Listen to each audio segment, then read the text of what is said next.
Cost हो गई है 10% इंक्रीज़, मतलब और घर बनाना महंगा हो गया क्योंकि मटेरियल सब महंगा हो गया। अभी और विद इन 15 डेज़ आप देखो और मटेरियल महंगा हो जाएगा, क्योंकि 3-4 महीने पहले जो हम कंस्ट्रक्शन करवाते थे उसमें काफ़ी फ़र्क था, उससे पहले फ़र्क था, तो इंक्रीज़ होता है यार धीरे धीरे। तो कैसे आप अपने घर की खर्चा और ज़्यादा डिक्रीज़ कर सकते हो, क्योंकि मटेरियल महंगा हो गया। तो कुछ चीज़ें ऐसी होती हैं, अगर उन चीज़ों को आप फॉलो करते हो, अगर ध्यान देते हो, तो आपके घर का खर्चा काफ़ी ज़्यादा कम हो जाता है। फुल फिनिशिंग हम करवाते हैं लेबर रेट को लेके 270 रुपये इस समय रेट चल रहा है, 260 270 शुरू से एंड तक लेबर कॉन्ट्रैक्टर लाएगा, मटेरियल आप लगाओगे। पहली चीज़ ये पकड़नी है, फुल मटेरियल किसी को नहीं देना है, उसमें क्वालिटी भी नहीं अच्छी रहती है और महंगा भी पड़ता है। क्लियर, इतना क्लियर हो गया। फिर अभी हम चलते हैं 16 ऐसी चीज़ें आपको फॉलो अप लेनी है जो आपको खर्चा डिक्रीज़ करते जाएंगे। तो लेकिन उसको शुरू करने से पहले आपको करना है, चैनल को सब्सक्राइब कर लेना है और बेल आइकन दबा लेना है। सबसे पहली चीज़ जो होती है वो है, पहला सिलेक्शन करनी पड़ती है प्लॉट की। देखो, प्लॉट वहाँ लो जहाँ पे मटेरियल भी अच्छे से जल्दी पहुँच जाए और आपका स्क्वायर शेप में प्लॉट होना चाहिए। मतलब एक अगर स्क्वायर या रेक्टेंगुलर शेप में आपका प्लॉट है तो वहाँ पे खर्चा कम आता है एज़ कम्पेयर टू टेढ़ा मेढ़ा जो रहता है। टेढ़े मेढ़े में एक तो दिखता भी अच्छा नहीं है और वो होता भी है। एक चीज़ और आती है कि बोलते हैं कि स्क्वायर जो प्लॉट रहेगा वो थोड़ा महंगा होगा। महंगा तो होता है लेकिन उसमें काफ़ी चीज़ें आपको देखने को मिलेंगी, काफ़ी ज़्यादा अच्छा वो आपको लगेगा। ठीक है, अगली चीज़ है, आपको ये तो बेसिक चीज़ है कि वहाँ कंफर्म कर लेना है कि पानी और इलेक्ट्रिक बिजली अवेलेबल है कि नहीं, क्योंकि अगर दूर से कनेक्शन लेते आओगे तो वो भी ज़्यादा खर्चा बढ़ जाता है। मेन चीज़ आती है कंस्ट्रक्शन मटेरियल को चूज़ करने में। देखो, ये सबसे ज़्यादा पैसा कौन लेता है? मटेरियल, कंस्ट्रक्शन का मटेरियल। हम बात करें सीमेंट, सरिया, ये दोनों चीज़ें काफ़ी ज़्यादा महंगी हैं और महंगी हो गई हैं।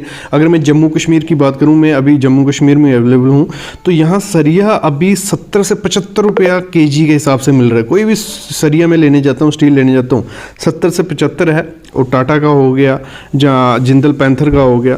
और जो सीमेंट है वो 400 प्लस ही चल रहा है, 420, 30, 40, 50, 60 ऐसे चल रहा है। तो इसमें कैसे आपको डिक्रीज़ करना है? देखो, स्टील आपको करना है, जो मैं बोलता हूँ कोई ये नहीं है कि आप टाटा के साथ ही जाओ। आप देखो कि आपके एरिया में कौन सा ब्रांड है जो अगर आपको थोड़ा भी कम मिल जाता है 5 से 6 रुपए में, तो काफ़ी इफ़ेक्ट उसका पूरे घर पे पड़ेगा, क्योंकि आपके घर में 3 से 4 टन मिनिमम सरिया लगने वाला है। तो ये चीज़ ध्यान देनी है। और सीमेंट भी आपको देखना है कि ऑर्डिनरी पोर्टलैंड सीमेंट और पीपीसी। ऑर्डिनरी पोर्टलैंड सीमेंट आप दीवार, बीम वगैरह, स्लैब वगैरह के लिए लगाओ, 43 ग्रेड लगा दो। और पीपीसी, क्योंकि पीपीसी सस्ता आता है 10-20 रुपये उससे ऑर्डिनरी ओपीसी से, तो ये चीज़ भी आपको ध्यान रखनी है। और ब्रिक, ईंट ऐसी जगह से लानी है जो आपके पास हो, रेट उसमें भी अगर कम टूटे, 1-2 रुपये भी टूटेगा तो अच्छा है। सैंड आपको यूज़ करनी है अपने लोकल एरिया की, एग्रीगेट। तो मटीरियल पे अगर हम जोर रख देते हैं तो वो हमारा काम काफ़ी ज़्यादा कम हो जाता है। अगली चीज़ होती है, आपको अपनी ड्राइंग जो बनवानी है घर के लिए, जो आपका प्लान रहेगा उस पर भी अच्छे से फोकस आपको रखना है कि जो आपको प्लान बनाएंगे उसमें ज़्यादा एलिवेशन आपको नहीं देनी है। एलिवेशन देनी है तो एक अच्छे आर्किटेक्ट, एक अच्छे सिविल इंजीनियर से जो इकोनॉमिकल हो, मतलब एक ऐसी डिज़ाइन नहीं बना डालना है कि जिसके लिए एक्स्ट्रा शटरिंग लगे, जिसके लिए एक्स्ट्रा लेबर लगे, मैन पावर लगे, वो सब चीज़ें नहीं। तो घर के साथ साथ जो हो सके तो उस हिसाब से आपको करना है। अगर मैं बात करूं कि लोग बोलते हैं कि फ्रेम स्ट्रक्चर मतलब बिना कॉलम के बीम के बनाना है, तो वो नहीं, क्योंकि बनाने जा रहे हो, एक बार बनाओगे, आपको कॉलम और बीम के साथ ही देने, लेकिन अच्छे से ये चीज़ें आपको ध्यान देनी है। सबसे ज़्यादा आदमी जो पैसा बचा सकता है या जिसमें सबसे ज़्यादा पैसा लगता है वो है फिनिशिंग की आइटम। फिनिशिंग का मटेरियल जो रहता है उसमें काफ़ी ज़्यादा पैसा जाता है। तो आपको हमेशा ध्यान देना है कि फ्लोरिंग में आपको टाइल यूज़ करनी है, क्योंकि टाइल मार्बल से कम आती है। ठीक है, और जो आपके फ्रेम रहेंगे इसके विंडो के हो गए या डोर के हो गए, ये आपको MS के फ्रेम यूज़ करने हैं। ठीक है, और दूसरी हम बात करें, और ये जो आपके डोर वगैरह हो गए, जहाँ पॉसिबल हो आप PVC का, बाथरूम वगैरह के लिए आप PVC का यूज़ कर सकते हो। मेन डोर आप वुडन का या उसका यूज़ करिए, बोर्ड जो आता है।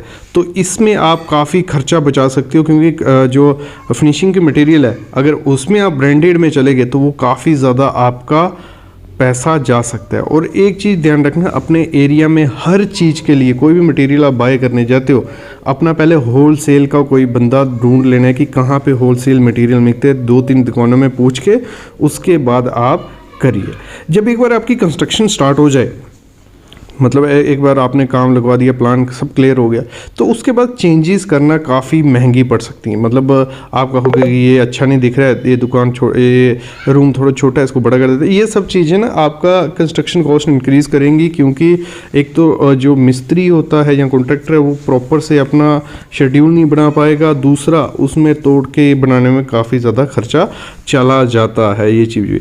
और अगली चीज़ आती है, जैसे मैंने कंस्ट्रक्शन मटेरियल की बात की थी, तो आपको हमेशा मेरे ख्याल में रेड ब्रिक की जगह फ्लाई ऐश ब्रिक यूज़ करो, क्योंकि फ्लाई ऐश ब्रिक काफ़ी ज़्यादा सस्ती है, 2 से 3 रुपये सस्ती है रेड ब्रिक से। लेकिन फ्लाई ऐश ब्रिक में काफ़ी लोगों के कमेंट्स आते हैं कि सर फ्लाई ब्रिक अच्छी नहीं है। नहीं, आपको देखना पड़ेगा किस कंपनी से आप ले रहे हो। ACC की भी आती है जो प्रॉपर मशीन से बनती है, फुली ऑटोमेटिक मशीन से, वो फ्लाई ऐश ब्रिक बहुत ज़्यादा अच्छी होती है और सस्ती भी रहती है। तो आपको फ्लाई ऐश ब्रिक यूज़ करोगे तो काफ़ी ज़्यादा खर्चा कम मिलेगा। और ये नहीं है कि लाल ईंट से वो कम, सबसे ज़्यादा स्ट्रेंथ मेरे ख्याल में लाल ईंट से फ्लाई ऐश ब्रिक की है। और अगर आप बात कर रहे हो कलर की बात, जो आप पेंट वेंट करवा हुआ है, अपने घर में पेंट इस हिसाब से करवाइए कि मतलब लगा लो स्मूथ कोई एक टेक्सचर दीजिए। जैसे पहले एक पुट्टी करवाई, फिर पेंट करवाने की मेरे ख्याल में ज़रूरत नहीं रहती। इंटीरियर में आप 2 कोट पुट्टी करके प्राइमर कर लीजिए, काफ़ी ज़्यादा अच्छा देखने को मिलता है एज़ कम्पेयर टू पेंट, ठीक है। और जो मटेरियल, जैसे मैंने कहा था, मटेरियल आपको जो बाय करना है वो लोकल वेंडर से करना है। ये नहीं करना है कि आपको ट्रांसपोर्टेशन का खर्चा पड़े, आपको लोकल वेंडर से जो भी मटेरियल उठाना है। और मेरे ख्याल में एक वेंडर के पास आपको नहीं रुकना है, 2-3 वेंडर से पूछ लीजिए कि मटेरियल का रेट क्या है, उस हिसाब से आपको हर वेंडर से अलग अलग मटेरियल उठा के आपको खर्चा कम पड़ेगा। जैसे मैंने स्टार्ट ही वीडियो की थी कि लेबर कॉस्ट से आपको करना है। फुल मटेरियल किसी को अगर आप दे दोगे तो वो काफ़ी ज़्यादा महंगा पड़ेगा आपको। लगा लो 1300 से 1400 या 1500 से 1400 या 1500 पर स्क्वायर फीट के हिसाब से मिनिमम इस समय कॉन्ट्रैक्टर्स ले रहे हैं घर की कंस्ट्रक्शन का, ठीक है। तो उसमें अगर आप खुद घर की कंस्ट्रक्शन करवाते तो 1000 से 1200 रुपये पर स्क्वायर फीट आपको पड़ेगा। मतलब 1000 स्क्वायर फीट का घर अगर आपका होगा तो 10 से 11 लाख रुपये में वो कंप्लीट हो जाएगा, अगर ये चीज़ें आप ध्यान दोगे। तो ये काफ़ी चीज़ें होती हैं, तो आप लेबर हायर कर सकते हो, लेकिन फुल कॉन्ट्रैक्टर देने में खर्चा ज़्यादा हो जाता है। तो आप जो, मैं अगर कहूँ, टेक्नोलॉजी इस समय हर चीज़ के लिए नई नहीं है, तो आपको क्या करना है, जो भी काम होता है, आपकी कंक्रीटिंग है स्लैब की तो मशीनें यूज़ कीजिए, अगर एक्सकवेशन ज़्यादा फुटिंग है तो मशीनें यूज़ कीजिए, क्योंकि टेक्नोलॉजी से काम जल्दी होगा, खर्चा कम होता है। जितने जल्दी घर की कंस्ट्रक्शन हो, अगर मैं बात करूँ जितना डिले आप घर की कंस्ट्रक्शन में करोगे कि आज छुट्टी है ये वो, तो मतलब जितनी जल्दी घर बनेगा उतना कम खर्चा होता है, डिक्रीज़ होता जाता है खर्चे, ध्यान रखना। जैसे मैंने फ्लोरिंग की बात की थी, टाइल हमेशा आपको यूज़ करना है। वुडन वर्क में आपको ऐसी वुड यूज़ करनी है जो काफ़ी मतलब एक अच्छी भी हो और अच्छे से उसका वो भी हो। अगर हम बात करें नेक्स्ट, जो आप खर्चा डिक्रीज़ कर सकते हो, आप पार्टीशंस जो आपकी मेन वॉल्स होती हैं वो 9 इंच की दीजिए, कोई दिक्कत नहीं। बाकी जो बाकी हैं जो वो पार्टीशन आप 4 से 5 इंच की दीजिए, क्योंकि आप कॉलम बीम यूज़ कर रहे हो। मैं बोलता हूँ बाहर वाली वॉल्स जो हैं 9 इंच की जो आप देने वाले थे, अगर आप कॉलम और बीम प्रोवाइड कर रहे हो तो अगर आप 5 इंच की दीवार भी देते हो तो कोई दिक्कत नहीं है, क्योंकि प्लास्टर दोनों तरफ उसको आने वाला है। तो ये चीज़ है, अगर प्लास्टर में अगर हमें खर्चा काटना हो तो प्लास्टर में हम खर्चा काट सकते हैं ये सिंगल कोड प्लास्टर करके, क्योंकि अगर आपका ब्रिक वर्क अच्छे से हुआ है तो आप सिंगल कोड भी करते हो तो चलेगा, क्योंकि सिंगल कोड का प्राइस रहता है 13 रुपये पर स्क्वायर फीट और डबल कोड का 20 रुपये पर स्क्वायर फीट। यहाँ भी काफ़ी ज़्यादा खर्चा आप बचा सकते हो। तो ये चीज़ें होती हैं। मेन मटेरियल में बंदा खर्चा बचा सकता है, जहाँ जो फिनिशिंग की आइटम है उसमें बंदा खर्चा बचा सकता है। तो ये चीज़ें आप ध्यान दोगे तो आपके घर की कंस्ट्रक्शन कॉस्ट 10% डिक्रीज़ हो जाएगी। तो आई होप आपको आइडिया लग गया होगा क्या क्या चीज़ें फॉलो अप करनी है। बाकी ऐसी वीडियोज़ में लाता रहूँगा, बस आप चैनल को सब्सक्राइब करके रखिए। Thank you guys.